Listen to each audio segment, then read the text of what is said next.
ये आकाशवाणी रायपुर है। छत्तीसगढ़ी समाचार बुलेटिन के संग राहुल सिन्हा के जय जोहार। अब सुनो आज के प्रमुख समाचार। आज दंतेवाड़ा में बस्तर पंडुम के समापन समारोह में शामिल हुईन केंद्रीय गृह मंत्री अमित शाह। अवैया बछर बस्तर पंडुम में देश के हर आदिवासी जिला के कलाकार मन के शामिल होए के करीन घोषणा। प्रदेश में 8 अप्रैल ले 3 चरण में करे जाही सुशासन तिहार के आयोजन। आज चैत्र नवरात्र के महाअष्टमी के दिन रायपुर समेत राज्य के सब्बो शक्तिपीठ और देवी मंदिर मन में पूजा और अनुष्ठान के करे जाते आयोजन। अब समाचार विस्तार ले। केंद्रीय गृह मंत्री अमित शाह माओवादी मन ले अपील करे है कि ओमन हथियार छोड़ के मुख्यधारा में शामिल हुए। आज दंतेवाड़ा में बस्तर पंडुम के समापन समारोह में संबोधित करत हुए श्री शाह इस संकल्प दोहराइन कि अवैया चैत्र नवरात्र तक छत्तीसगढ़ ले लाल आतंक खत्म हो जाही। ओमन कहीन के बस्तर में विकास तभे हो सकते जब यहाँ शांति होही। श्री शाह कहीन कि विकास बर हाथ में बंदूक नहीं भलुक कलम और कंप्यूटर के जरूरत है।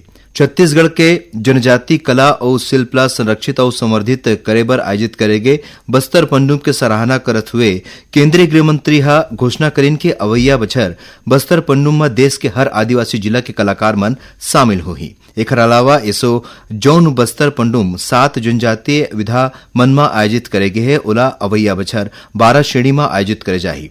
एकरे संगेज बस्तर के जनजातीय संस्कृति ला अंतर्राष्ट्रीय स्तर में प्रसिद्धि दिलाए बर आने देश के राजदूत मन ला बस्तर जिला मन के दौरा कराए जाही ताकि ओमन यहाँ के समृद्ध कला और संस्कृति ले परिचित हो सके। बस्तर पंडुम यानी बस्तर उत्सव के आयोजन बस्तर के समृद्ध जनजातीय कला और संस्कृति ला एक घाव फेर जीवित करे बर और एला देश विदेश के आगू लाए बर करेगे है।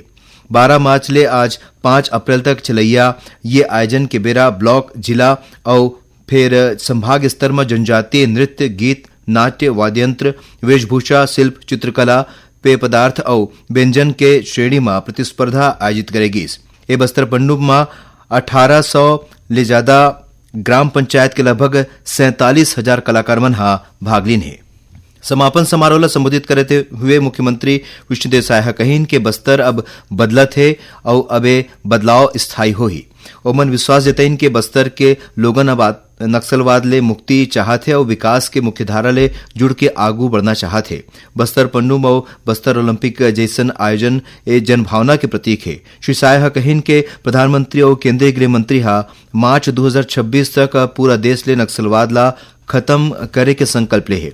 छत्तीसगढ़ में सुरक्षा बल के जवान मन के कार्रवाई ले सफलता मिलत है। मुख्यमंत्री हा कहीन के नियत निलरार योजना के जरिया बस्तर अंचल में सब्बो मूलभूत सुविधा पहुंचाए जाते। समारोह ला उप मुख्यमंत्री विजय शर्मा घलोक संबोधित करीन। ए बेरा केंद्रीय गृह मंत्री अमित शाह बस्तर पंडुम के तहत आयोजित आने प्रतिस्पर्धा के विजेता मन ला पुरस्कार बांटिन। ओमन बस्तर पंडुम के मौका में आयोजित जनजातीय कला और संस्कृति ला दिखात प्रदर्शनी के अवलोकन घलोक करीन। अपन दंतेवाड़ा प्रवास के दौरान केंद्रीय गृह मंत्री हा आने सुरक्षा बल के जवान मन के संग गोठ बात करीन और उखर संग भोजन घलोक करीन। एकर पहली केंद्रीय गृह मंत्री हा मुख्यमंत्री विष्णुदेव साय के संग दंतेवाड़ा के मां दंतेश्वरी मंदिर में पूजा पाठ करके देश और प्रदेशवासी मन के सुख समृद्धि और सुरक्षा के कामना करीन।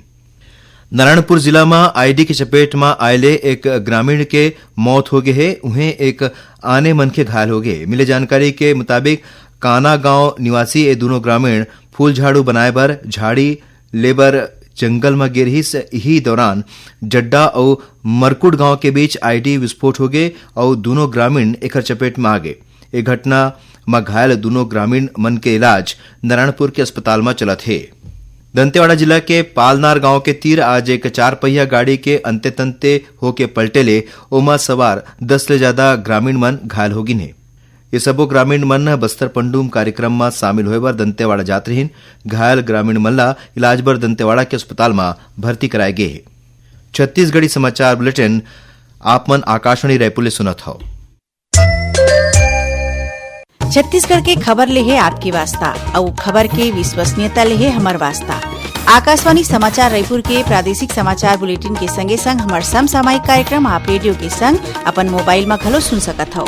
आकाशवाणी समाचार फेसबुक ट्विटर और यूट्यूब में घलो हावय। हमार फेसबुक पेज हरे Chhattisgarh news on AIR। Twitter handle CGAIR news और हमार यूट्यूब चैनल हरे छत्तीसगढ़ AIR न्यूज। तो अब रेडियो के संगे संग आपके मोबाइल के माध्यम ले हम आप तक पहुंचत हन। छत्तीसगढ़ के हर खबर पर सुनत रहो आकाशवाणी समाचार। अब आगू बाढ़वो बाँचे समाचार कोती। प्रदेश में 8 अप्रैल ले सुशासन तिहार के आयोजन 3 चरण में करे जाही। ये बेरा पहली चरण में 8 ले 11 अप्रैल तक लोगन मन ले आवेदन ले जाही। उन्हें दूसर चरण में 1 महीना के भीतर मिले आवेदन मन के निराकरण करे जाही। तीसर और आखिरी चरण में 5 मई ले 31 मई के बीच समाधान शिविर के आयोजन करे जाही। मुख्यमंत्री विष्णुदेव साय सब्बो जिला कलेक्टर मन ला ये योजना के संबंध में निर्देश दे है। मुख्यमंत्री कलेक्टर मन ले कहिन है कि आम जनता ले ओखर मन की समस्या के संबंध में 8 से 11 अप्रैल तक ग्राम पंचायत मुख्यालय और नगरीय निकाय कार्यालय मन में बिहनिया 10 बजे ले संझा 5 बजे तक आवेदन ले जा सकी। ए जगह में समाधान पेटी रखे जाही ताकि लोगन मन अपन समस्या और शिकायत ला लिख के ओमा डाल सके। समाधान पेटी के व्यवस्था जिला और विकासखंड मुख्यालय स्तर में करे जाही। ऑनलाइन आवेदन मंगाए के व्यवस्था पोर्टल में घलोक होही। हरेक आवेदन ला पोर्टल में पंजीकृत करके ऑनलाइन अपलोड करे जाही। संगे संग आवेदनकर्ता ला पावती दे जाही। समाधान शिविर मन में मुख्यमंत्री समेत मंत्री, सांसद, विधायक और राज्य शासन के अधिकारी मन शामिल होही। ए बेरा आने आने विकास कार्य और योजना मन ला लागू करे के निरीक्षण के संगे संग योजना ले लोगन मन ला मिलैया फायदा के जानकारी ले जाही। जिला मुख्यालय में अधिकारी मन के संग समीक्षा बैठक घलोक होही। छत्तीसगढ़ एसो खनिज राजस्व प्राप्ति में नवा कीर्तिमान बनाए है। प्रदेश में संचालित खनन गतिविधि ले 14,195 करोड़ रुपया के खनिज राजस्व प्राप्त हुए है, जौन पाछू बछर के तुलना में 11% ज्यादा है। दंतेवाड़ा जिला में सबले ज्यादा 6,580 करोड़ रुपया के खनिज राजस्व संग्रहण करेगे है। खनिज विभाग के अधिकारी मन बतेन के प्रदेश में साल 2015 ले खनिज विभाग डाहले खनिज मन के आवंटन ई नीलामी के माध्यम ले करे जाथे। एखर ले रॉयल्टी के अलावा प्रीमियम राशि के रूप में अतिरिक्त राजस्व मिला थे। राज्य शासन डाहर ले खनिज राजस्व के कुल प्राप्ति के 5% राशि खनिज विकास मद में जमा करे जाथे, जेखर ले प्रदेश के दुरिहा में स्थित अंचल मन में खनिज संसाधन के विकास और अधोसंरचना निर्माण के कार्य करे जाथे। आज चैत्र नवरात्र के महाअष्टमी है। आज के दिन आदिशक्ति मां दुर्गा के 8वां स्वरूप महागौरी के पूजा पाठ करे जाते। राजधानी रायपुर समेत राज्य के सबो शक्तिपीठ और देवी मंदिर मन में नवरात्रि के मौका में पूजा और अनुष्ठान के कार्यक्रम करे जाते। आज बिहनिया ले ही शक्तिपीठ और देवी मंदिर मन में श्रद्धालु मन के भीड़ देखेगी। जगह जगह हवन, पूजन और धार्मिक आयोजन करे जाते। कुछ एक जगह में भंडारा के आयोजन घलो करे जाते। उन्हें काली रामनवमी हरे ए मौका में ज्योति कलश और जवारा के विसर्जन करे जाही। राज्यपाल रमेश टेका और मुख्यमंत्री विष्णुदेव साय दुर्गा अष्टमी और महानवमी के प्रदेशवासी मन ला बधाई और शुभकामना दी है। और पेश से मौसम के हाल। अवैया 2 दिन के दौरान प्रदेश के तापमान में करीबन 2 डिग्री सेल्सियस के बढ़ोतरी होने की संभावना है। उन्हें एकर बाद 8 अप्रैल ले दक्षिणी छत्तीसगढ़ के कुछ एक भाग में हल्का वर्षा हो सकते। मौसम विभाग ले मिले जानकारी के अनुसार 9 ले 11 अप्रैल तक छत्तीसगढ़ के मध्य भाग में घलोक वर्षा होने की संभावना है। और अब थोरकुन समाचार सारमा। राज्य शासन छत्तीसगढ़ संस्कृति परिषद के अंतर्गत गठित साहित्य अकादमी के अध्यक्ष के रूप में शशांक शर्मा की नियुक्ति करे है। कोंडागांव जिला में गुमास्ता लाइसेंस पंजीयन के नाव में 5,000 रुपया के रिश्वत मांगे के मामला में जिला प्रशासन 2 संविदा कर्मचारी मन ला बर्खास्त करे के संगे संग श्रम उप निरीक्षक ला निलंबित कर दे है। और छत्तीसगढ़ राज्य लघु वनोपज संघ के प्रबंधक नियमितीकरण के मांग ला लेके आज ले अनिश्चितकालीन हड़ताल शुरू कर दी है। आखिर में प्रमुख समाचार एक घाव फेर। आज दंतेवाड़ा में बस्तर पंडुम के समापन समारोह में शामिल हुई केंद्रीय गृहमंत्री अमित शाह अवैया बछर बस्तर पंडुम में देश के हर आदिवासी जिला के कलाकार मन के शामिल होकर करीन घोषणा।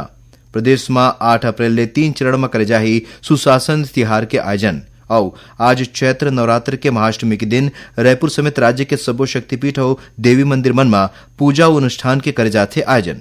एक संग छत्तीसगढ़ी समाचार बुलेटिन इहीं से रावत है। जय जोहार।